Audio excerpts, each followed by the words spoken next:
So it turns out Gordian Slicer is much better than I thought, simply because I didn't correctly interpret its effect. So basically the card reads, this card's activation and effect cannot be negated. At the start of your main phase 1 or 2, target any number of face-up cards on the field. For each targeted card, banish 1 card from your hand or 6 cards from your extra deck face down, then return those targeted cards to the hand. I honestly believe that the card made you banish the cards from your hand or extra deck face down for each card that you were targeting with this card because of how confusing the wording is. I mean, the card quite literally says that for each targeted card, you have to banish a card from your hand or 6 cards from your extra deck face down to return those targets to the hand. But yeah, no, that's not how the card works at all. Gordian Slicer does not make you banish cards for each card that you target, but rather for each card that is successfully bounced back to the hand or extra deck or whatever. This is not speculation, by the way. This is an official Konami ruling, and it does exist on their database, so now you know what to say the next time like your opponent or a judge disagrees with you. I'll be honest with you, this ruling single-handedly changes everything as it makes the drawback significantly less problematic. With this ruling in mind, let's just say you target IP Masquerena, an opponent's random monster, and then your opponent chains IP and then links off using that monster in the IP and then summons whatever. You actually banish 0 cards from your hand or extra deck. The reason for that is because you didn't successfully bounce back anything, so again, you're not banishing cards for each card that you were targeting, but rather for each card that you're bouncing back.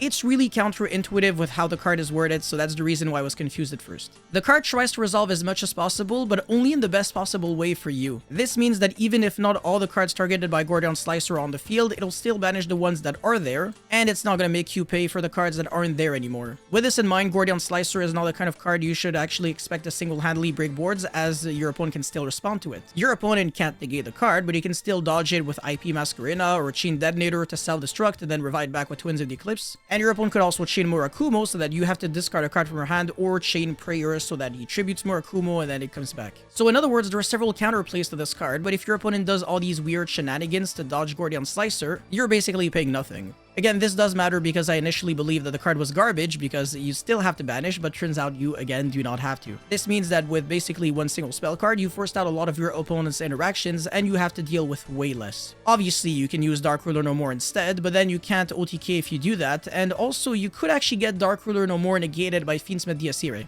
And of course, there are a lot of other alternatives you could compare it to, but the point is that this card is never getting negated, unlike Dark Ruler, ironically. And if your opponent dodges it, it means that your payment will be significantly decreased. Not to mention that with all the monster effects your opponent will be using, your opponent will most definitely play into Talent and Thrust, which obviously you can use to your advantage. Overall, I think this is a solid card to consider side decking or even main decking in a going second deck like Tenpai Dragon, which is really the only one that I can think of at this point. Shoutouts to Cyber Dragon. But honestly, I don't think I would play more than 2 copies of this card. Since you have to use it at the start of your main phase 1 or 2, which is very similar to like Pot of Extravagance, for example, you are by default limited to 2 usage per turn because again, you can still use it on both phases. However, you probably won't have the resources to use it the second time. Banishing a card from your hand face down is quite costly unless you draw a lot of fake cards with like the Molchamis, for example. And banishing 6 cards from your extra deck face down is obviously the same cost as like Prosperity for maximum value, and will probably matter unless you're again playing a deck like Tenpai where you only need like 2 or 3 cards in your extra deck to kill your opponent. Cool thing about Gordian Slicer is that you can play this card in a hand shop or board breaker deck because this card is equally good against half boards as it is against like full boards. And yes, this card is completely correct against like the White Forest board. It literally destroys everything they've got. I mean, doesn't destroy, but bounce back, but whatever, you get the point. The only moment where this card is abysmal is when your opponent is setting up layered interruptions such as with Malice or hand looping with Evil Storm or Ouroboros, for example. But yeah, the fact that this card is kind of like a Dark Ruler that can't even get hit by Solemn Judgment actually speaks volume on how potentially broken it could be in the near future. So yeah, great card for sure and absolutely worth exploring in my opinion. Anyways, that's all I had for this quick little video right here. Thank you so much for watching and don't forget to like and subscribe and let me know how you feel about Gordian Slicer in the comment section below. Have you always been a big fan of it or are you more convinced now? I want to hear your thoughts in the comment section. I'll see you guys very soon. Peace.